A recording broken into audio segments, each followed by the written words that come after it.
If an isosceles triangle has an interior angle measuring 134 degrees, what is the measure of each of the other two? In isosceles triangle, two angles are congruent. Yun yung tinatawag na base angles. In this triangle, ito ang base angles. And yung given is 134 degrees. Always remember that the sum of the measures of the interior angles of a triangle is equal to 180 degrees. So x plus 134 equals 180. X plus x equals 2x. Plus 134 equals 180. Using addition property of equality, so magiging 2x equals 180 minus 134. 2x equals 46. Eliminate 2. Divide both sides by 2 or multiply both sides by 1/2. So the value of x equals 23. And our answer is letter A.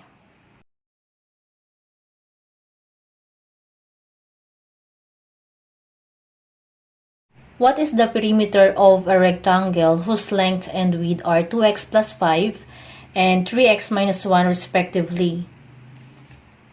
The formula in finding the perimeter of a rectangle is P equals 2L plus 2W. Given length is 2x plus 5 and the given width is 3x minus 1.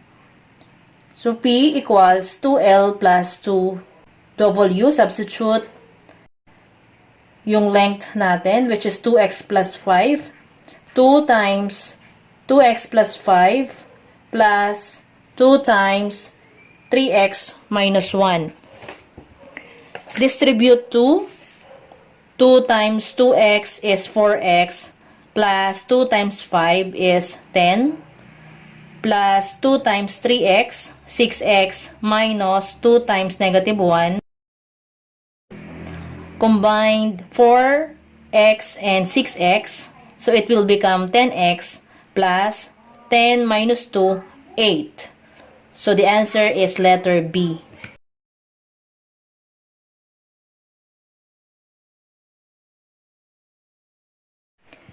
The area of a rectangle whose width is x minus 7 is x squared minus 2x minus 35. What is the length? The formula of the area of a rectangle is A equals length times width. Given, width is x minus 7, area is x squared minus 2x minus 35. Unknown is the length of a rectangle. You can use synthetic division.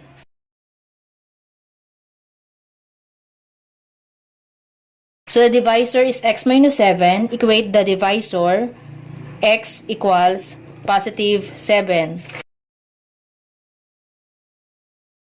The numerical coefficient of x squared, 1, positive 1, and then negative 2. The constant term, negative 35. Bring down 1 or bring down the leading coefficient. 7 times 1 is 7.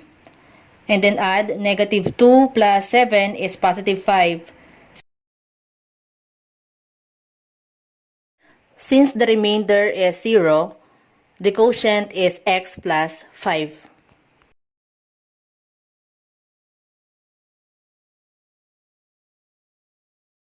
The sides of a triangle measure 37 centimeters and 58 centimeters respectively. If the perimeter of the triangle is 174 centimeters, how long is the third side? The formula of the perimeter of the triangle is A plus B plus C.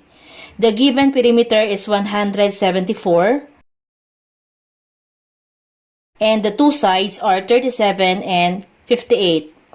174 equals 37 plus 58 plus x. Using addition property of equality, x equals 174 minus 95 and the value of x is 79.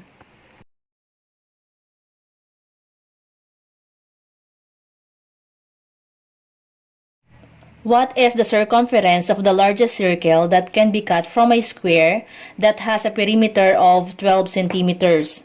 Use pi equals 3.14. Sabi dito, the perimeter of the square is 12 centimeters. Ibig sabihin, ang four sides niya ay 3 centimeters. Kung merong circle sa loob ng square, ang diameter niya is 3 centimeters. Using the formula C equals pi d, 3.14 times 3 equals 9.42. So the answer is letter C, 9.42 centimeters.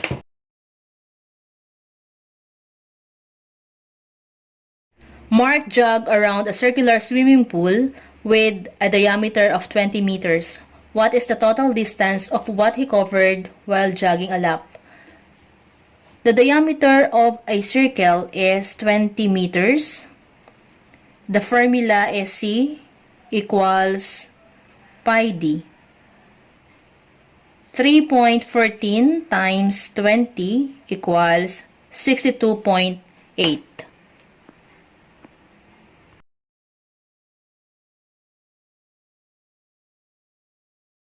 How many decimeters of fencing materials is needed to enclose a 10 meters by 15 meters rectangular garden?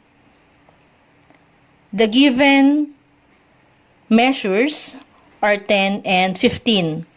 In finding the perimeter, use the formula 2L plus 2 width. 2 times 15 plus 2 times 10 equals 30 plus 20. The perimeter is 50 meters. Now, ang given natin ay nasa meters. Ang tanong ay nasa decimeters. So, convert meters to decimeter. So, 50 meters times 10 decimeter over 1 meter. Kasi 1 meter is equivalent to 10 decimeters.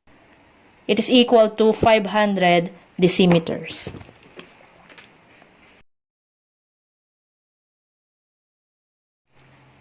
What is the sum of the measures of the interior angles of a pentagon? The sum of the measures of the interior angles of an n-gon is S equals n minus 2 times 180 degrees, where n is the number of sides. The given is pentagon and it has 5 sides. Using the formula S equals n minus 2 times 180, substitute natin yung n, gawing 5. So, 5 minus 2 times 180 equals 3 times 180 equals 540. So, the answer is 540 degrees. So, this is the sum of the measures of the interior angles of a pentagon.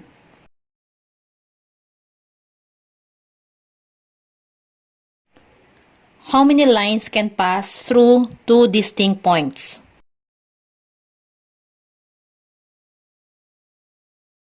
One line only.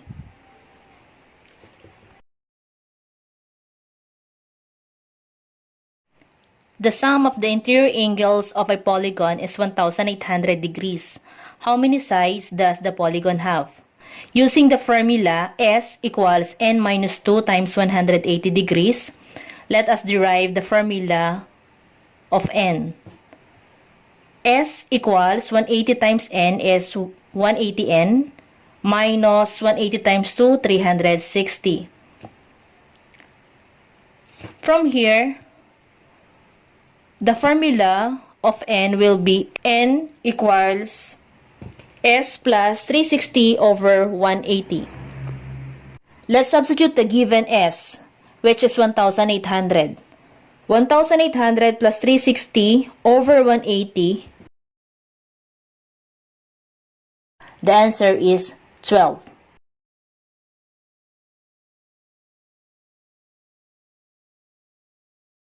The lengths of a right triangle are 55 centimeters and 132 centimeters respectively. What is the measure of the hypotenuse? The hypotenuse is the longest side, which is the side opposite the right angle. The other two sides, A and B, are called the legs. The given legs are 55 centimeters and 132 centimeters. To get the measure of the hypotenuse, the formula is C equals the square root of A squared plus B squared. Substitute the values of A and B.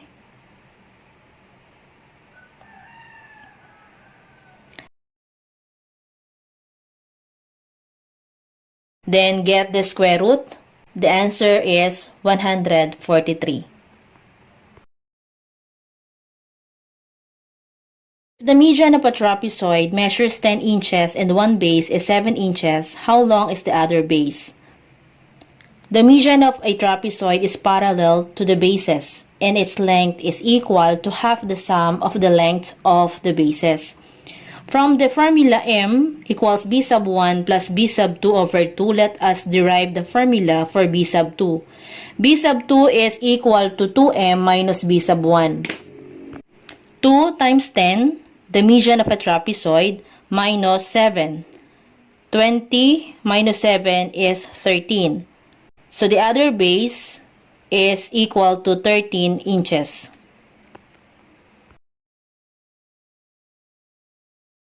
Diagonals of parallelogram ABCD intersect at E. If BD is 26 cm long, how long is AD? The diagonals of a parallelogram bisect each other. So just divide 26 divided by 2. The answer is 13. The measure of segment AD is 13 centimeters. Lines TA and TB are tangent to circle O at points AB respectively. If the length of segment TA is 10 centimeters, how long is segment TB? If two segments from the same exterior point are tangent to a circle, the two segments are congruent. If the measure of segment TA is 10 centimeters, the measure of segment TB is also 10 centimeters. So the answer is letter C.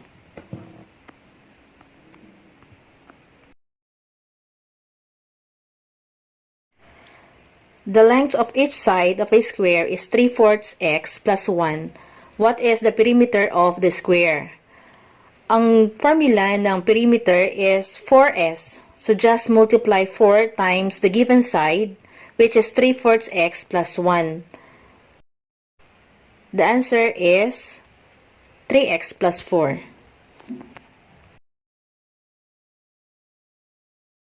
The angles of a quadrilateral are in the ratio 2:3:4:6.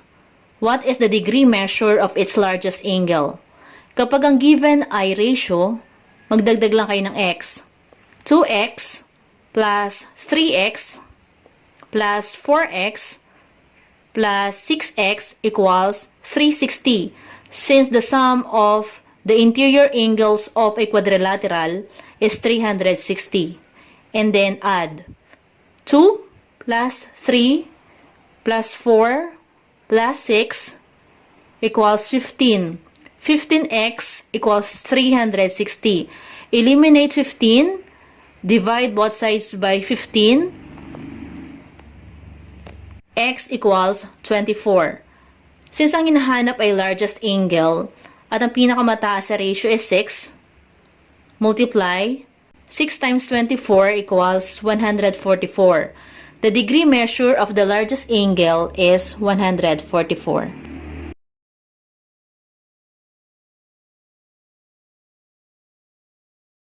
The first angle of a quadrilateral is 50, the second is twice the first, and the third is equal to the second. What is the fourth angle of the quadrilateral? Again, ang quadrilateral natin, ang total angles niya, interior angles niya is 360. Ang given is 50 para sa first angle. Second is twice the first. So 50 times 2, 100. And the third is equal to the second. So ang third niya is 100 din. 50 plus 100 plus 100 plus x, kasi x yung fourth angle, equals 360. Using addition property of equality, x equals 360 minus 250, and the fourth angle is 110.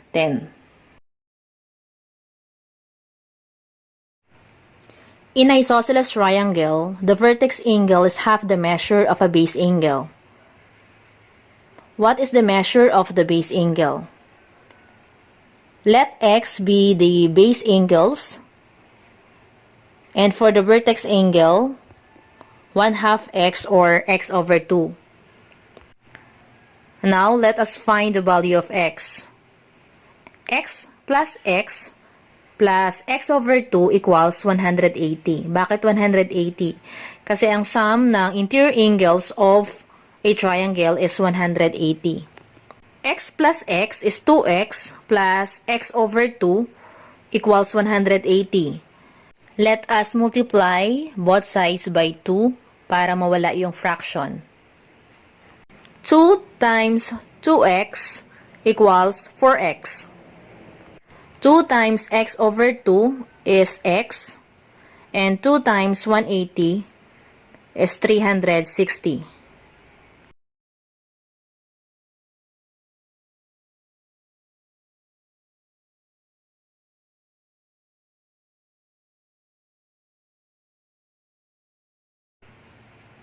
X equals 72.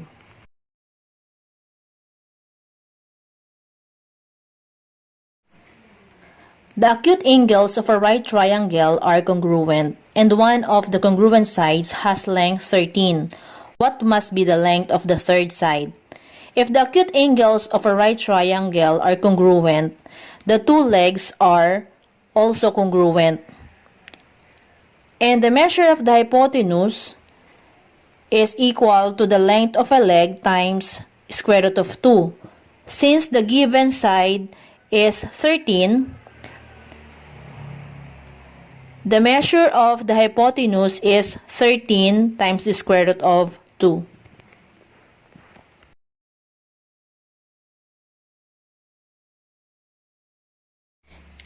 Given that ABCD is an inscribed quadrilateral, if the measure of angle A is 85, what must be the measure of angle C?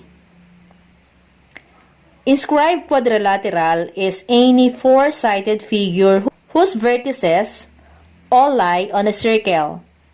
So kung ang angle A is 85, ang angle C ay 95. Bakit 95? Kasi opposite angles are supplement of each other. Pag sinabing supplement, ang total angles ay 180. 85 plus 95 is 180. So the answer is letter B, 95. Angle C is 95.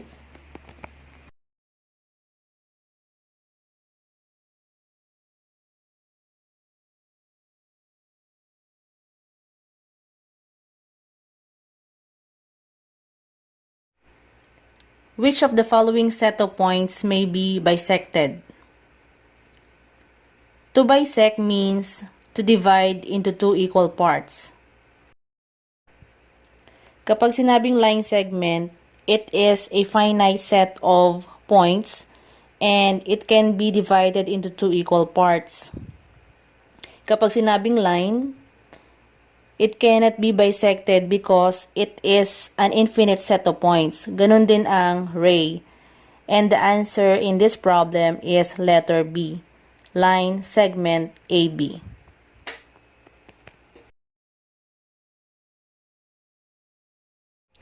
Located along a straight road, town A to town C is 45 kilometers. If town B is midway between the first two towns, how far away is town A from town B and why? Kapag sinabing midway, it implies midpoint. If you consider the two towns as points, the representation would be like this. And the correct answer is C, because half of 45 kilometers is 22.5 kilometers.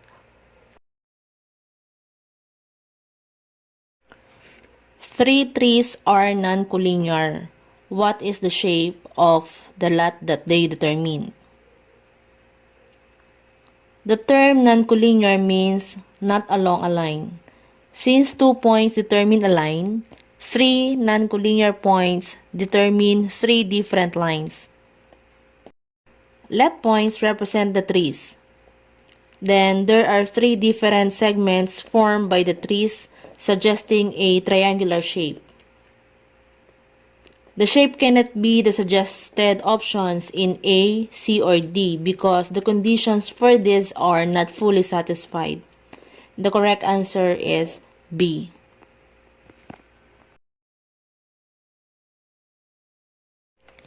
The sum of the measures of an acute angle and an obtuse angle is 140. The sum of twice the supplement of the obtuse angle and 3 times the complement of the acute angle is 340. Find the measures of the angles. Let x be the measure of an acute angle and y the measure of an obtuse angle. The sum of the measures of an acute angle and an obtuse angle is 140. So x plus y equals 140. Twice the supplement of the obtuse angle, 2 times quantity 180 minus x. Kasi pag sinabing supplement, ang sum ng measures ng angles is 180. Plus 3 times the complement of the acute angle, 3 times quantity 90 minus y. Kasi pag sinabing complement, the sum of the measures of the angles ay equal sa 90. 2 times 180 equals 360 minus 2 times x, 2x. Plus 3 times 90 is 270 minus 3 times y, 3y equals 340. Negative 2x minus 3y equals negative 290, or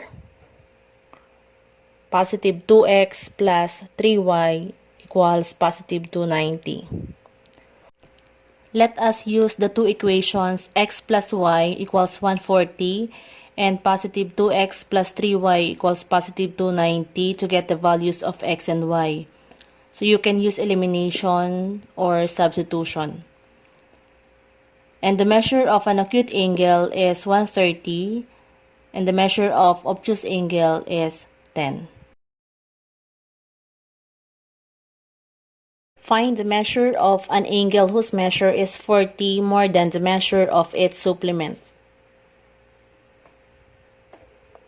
Let x be the measure of the supplement of the angle and x plus 40 the measure of the angle. X plus quantity x plus 40 equals 180. X plus x is 2x. Equals 180 minus 40 is 140. Then the value of x is 70. To get the measure of the angle, substitute the value of x, which is 70. 70 plus 40 equals 110. In the figure, the quadrilateral is a parallelogram. What is the value of x? Ang opposite angles ng parallelogram ay congruent. Pag sinabing congruent, equal. Since equal sila, 5x minus 32 equals 2x plus 118. 5x minus 2x equals 118 plus 32.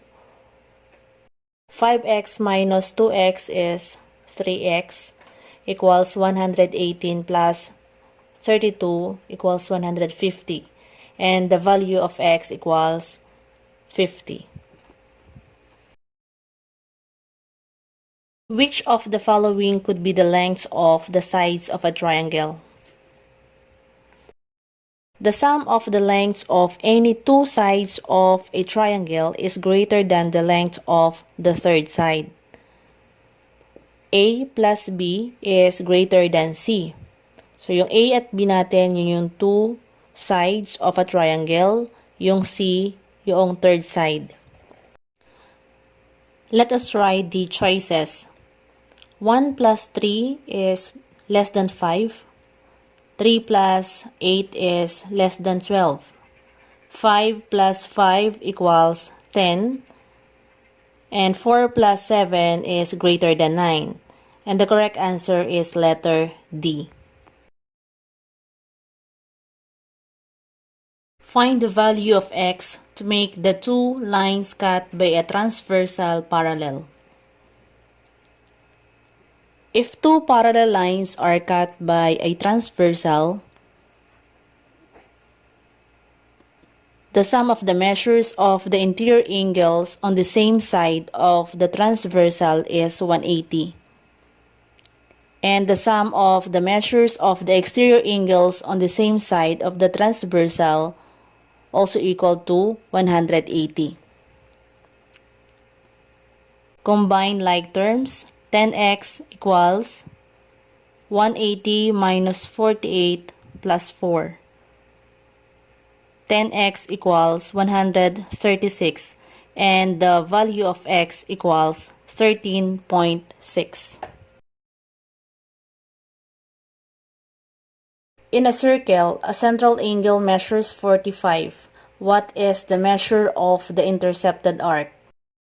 A central angle is the angle formed when the vertex is at the center of the circle. The central angle and the intercepted arc have the exact same measure. If the central angle is 45 degrees, then the intercepted arc is also 45 degrees. If angle P is inscribed in a semicircle, then the measure of angle P is blank. The intercepted arc for an angle inscribed in a semicircle is 180 degrees. Therefore, the measure of the angle must be half of 180 or 90 degrees. In other words, the angle is a right angle. And the answer is letter D. Which of the following statements does not belong to the group? Letter C. The diagonals of a square are perpendicular to each other. Which of the following is true about parallel lines? They do not intersect. Letter B. Which of the following statements is true? Every square is a parallelogram. Which of the following are the properties of a regular polygon? Both equilateral and equiangular. Which of the following statements is true about a circle?